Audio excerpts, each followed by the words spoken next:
cross before me, what does it mean? Kung gagawin natin personal, kung ikaw ngayon ay nakatayo sa harap ng krus, ano ngayon ang kahulugan nun sa buhay mo? Many of us, dumalo na po tayo na encounter dito sa church.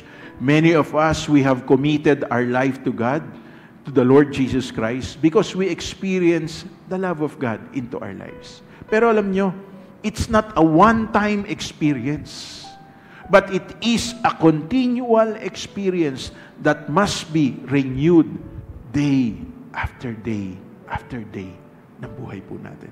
Sa bawat araw ng buhay natin.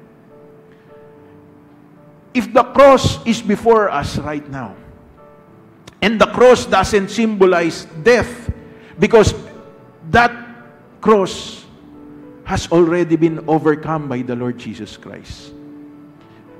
Paano natin ngayon tatanggapin ang cross na nasa harapan natin? Two ways.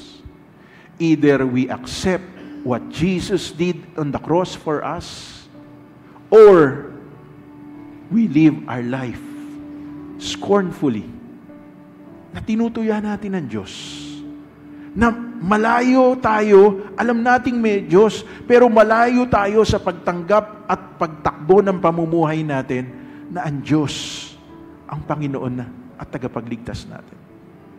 Ask yourself right now, sa mga pang-araw-araw na bagay na ginagawa natin sa ating buhay.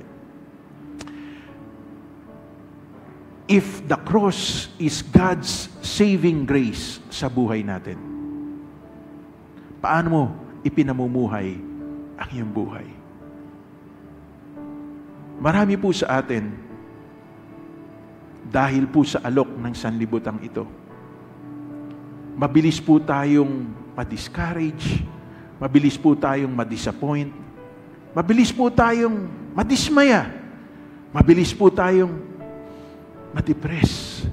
Dahil lang nakikita natin yung meron ng kapwa natin at wala tayo. At maraming pagkakataon na ikukumpara natin yung sarili natin sa kanila. Hindi natin nakikita na meron din pala tayo. Kaya lang hindi katulad nung meron po sila. Alam nyo mga kapatid,